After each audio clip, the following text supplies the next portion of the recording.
Hello and welcome to today's episode of Lunch and Learn here at Music Compound. We are making music. It's May. May the 4th be with you. Already passed. Heard plenty of Star Wars themes going throughout the compound. Today we're going to talk about what happens when you get a brand new or used keyboard.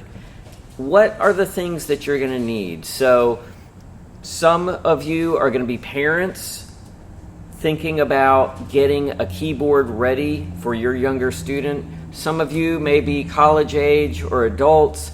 So I'm just going to kind of walk you through some of the basic things that you're really going to need, no matter what brand, no matter what budget you choose, or the size of keyboard. There are some things that you're going to want to have to really make the most of your music learning at home. So the first thing is you're going to want a keyboard stand, and there's many different models and makes. You can go from the extreme basic to pro level stands. Just a simple Google search and you'll see the different ranges, but just a decent X keyboard stand. So the X is obviously the X shape here. So when you get this out of the box, you're going to see these two beams, and in between we've got this knob, and what we're going to do is pull out the knob here to release the tension. And so I'm going to have to set that down to do that. But before I do, I just want you to notice that one side here is shorter, one is longer. This is actually for the bottom, for the floor. The keyboard is going to rest on this shorter end, and these rubber pads here are going to keep it from sliding off. So we want this on the bottom and this one on the bottom. So what I'm going to do is actually pull out that tension. So now it's more free turn. Okay, so we're going to see here.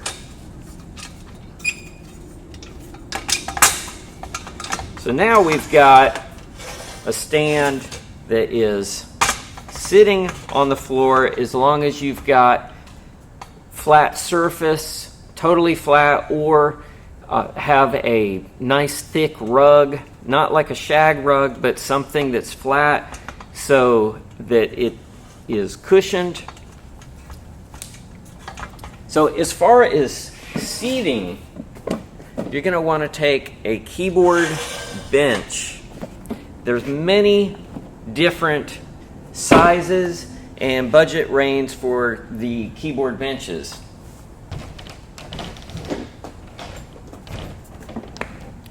This one, really nice and light. It's got the X shape as well. This one by Knox Gear, very challenging to put together. So earlier we were putting it together in preparation for this Lunch and Learn, and it took too long. So this is one of those that once it's set, it's just set for the home, and this kind's going to be a lot lighter. So again, I'm going to release this knob, just twist it to the left, and you'll see here a little washer.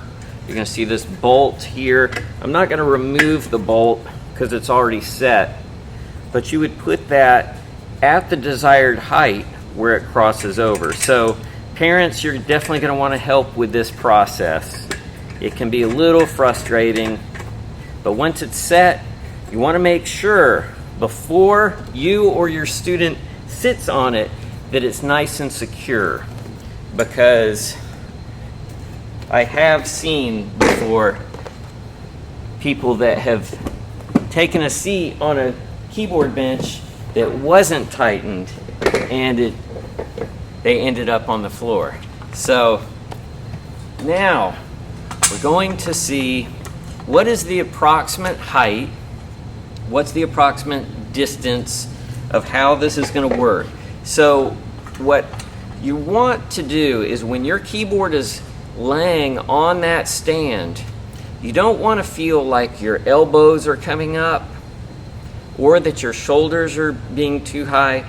And then in the opposite way, you don't want to have your hands too low where you kind of do this kind of thing with the wrist. So one thing I notice off the bat is I'm going to need to either raise my keyboard bench or lower my keyboard stand. So for now, I'm going to see if I've got any lower that I can go on this stand. It appears to be the lowest setting. I'm going to check that. So what I'm doing here, when I'm releasing this knob, they're very sensitive, and so what you got to do is kind of pull in the keyboard stand a little bit to make sure that it's going to allow you to grab that. Okay, so it did. It let me go down one more notch. You heard it click there. That means it's locked. Again, double check. Make sure that when you put that heavy keyboard on this stand, it's not going to fall. Again, I've seen that happen, and you don't want it to fall. All right, so at this point, I'm going to call upon Mr. Ian, and we're going to walk through some of the beginning joys of setting up your keyboard. So depending on your keyboard size of choice, you may need a second person to help you when you're putting it on the keyboard stand. There's no shame in asking another person for you to help, because you really have one shot to put it on that keyboard stand. If it falls during that time, it could be a disappointing day. So you want to take good care of that instrument that you've been waiting so long to get. So Mr. Ian's going to help me with this keyboard, and we're just going to slowly, methodically put it correctly on this keyboard stand. So with it being backwards at this point, we're going to have to circle around a little. Okay. Exactly. So teamwork, let's pick it up and then I'll head over there and sure. Rotate. So, good plan. Yeah, I'll come over here. So we've rotated it to the correct alignment. Perfect. Yeah. I'm going to step off the stage now. There we go. Excellent. And I'm just going to put that down. And so before each person kind of releases it, we just do another little double check. Make sure that that keyboard is not going anywhere. There we go. And do we need it to be centered so the center of the keyboard is above the center Pretty of the X? X? That's what we... Now this, the logo is not always centered, so we can't necessarily go off of the logo. We can use the speakers. Exactly. Good point. Using the speakers. So we're seeing what kind of distance. That's pretty good right there. So the next is we're going to take this electric adapter, the AC, and again, each one of these are going to be different according to the manufacturer, according to what the actual power requirements are. But this is a standard Yamaha power adapter, and so what you're going to want to do is just find that little DC in there, and again, just to let you know that you're going to be excited putting this keyboard together. The emotions are going to be there, a lot of excitement. But when you plug this in, please don't just shove it in, because again, you get one chance to really plug it in right. If this is shoved in and anything's bent, that could be a disappointing day as well in your setup. So just take good care plugging that in so it's nice and secure. There we go, it clicked. Going to plug this in to the massive extension here in the studio. All right, so Mr. Ian, let's walk through just what we're going to do in order to power this on. Just before we do, Mr. Matt, can we just check? We've got it aligned this way. Is there a way we should align it this way? Should it be just exactly? That's a good point. Yes. Not so too far, because then if you press down, it could that's flip. right. That's right. If it's here, let's just shift it for everybody a little bit like this. And so this is a good example.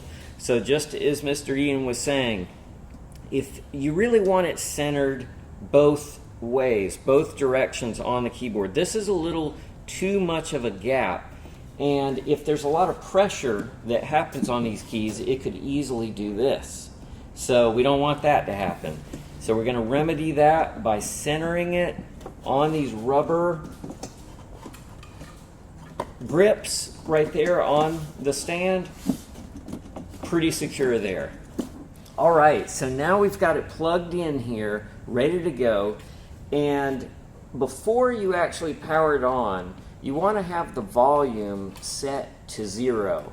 That way, we just avoid any pops or anything like that happening coming through the built-in speakers, or if you have a different keyboard plugged into a system. You want to have that volume set to 0. Okay, here we go.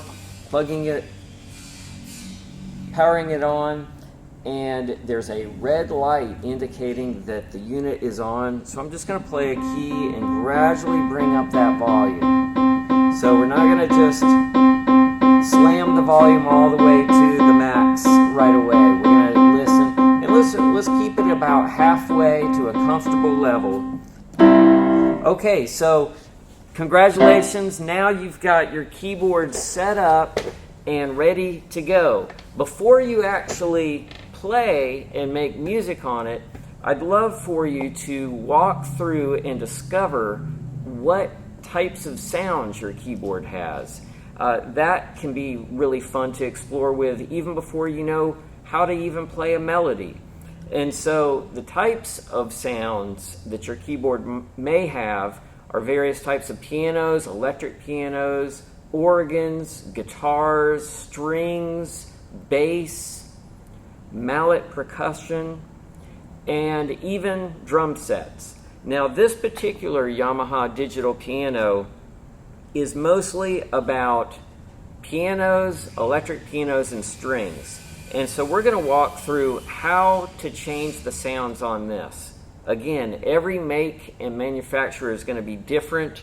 Sometimes you're going to have touch screens depending on the features. This is one where we actually change the sounds using the piano keys. And so that sound that we're hearing is pretty much, that's just an acoustic piano sound. That is piano 1. But what we're going to do is we're going to press voice, then we're going to go with piano 2. It's a little brighter there. Now I'm going to do something a little more obvious. I'm going to go to electric piano 1. There we go. So turn that volume up here. So right away, just a cool sound, even on one key. Okay, Mr. Ian, would you select any of these sounds, and so you press voice. There you go, and you're going to then hold you that. hold the key. There we go. So we'll go with EP2. Yeah. And so what Mr. Ian is doing there is a series of skips, and that's what we want to do right away before even note names, just as we're exploring some of these sounds. And so here, let's go with vibes. Let's check that out. Yeah, that's pretty fun. So that was a series of skips as well. So do all electric pianos and keyboards have the same number of keys? Excellent question, and they do not. And it's going to depend on budget. Generally, when possible, I always say go for the 88s, because that way a student is going to get used to, they're going over to their grandparents' house, there's a full piano, a grand piano, or a baby grand, or an upright piano, and that full 88 keys doesn't throw them off. Whereas sometimes if a student learns on a 49 key, they can tend to get really focused on just those 49 keys, and it's a little process once they're on the 88s to even have them explore all the other octaves. So when possible, it's great to go for the 88. But that being said, there's 49, Those work pretty well. The least I would really suggest is the 61. And so that's going to it's going to shave off a couple octaves of the 88s, and then the next after that is 72, or 76 rather, and that's just, you're basically losing an octave, but it does make the keyboard lighter to move. That being said, it is a little more rare that we use the very lowest key and the very highest key, but it is nice to have that option, especially during the learning ages, to keep in the learning process, to keep that sense of wonder going with the piano. There's no other instrument that I know of that you're going to be able to get that high on and that low. So actually, let's switch it back to an acoustic piano. And so you hold that, there you go. There we go. Yeah, super low A, super high C, and then everything in between. Amazing invention, the pianoforte. We can tell you more about that when you're here. And thanks for joining us. Again, make some music this weekend.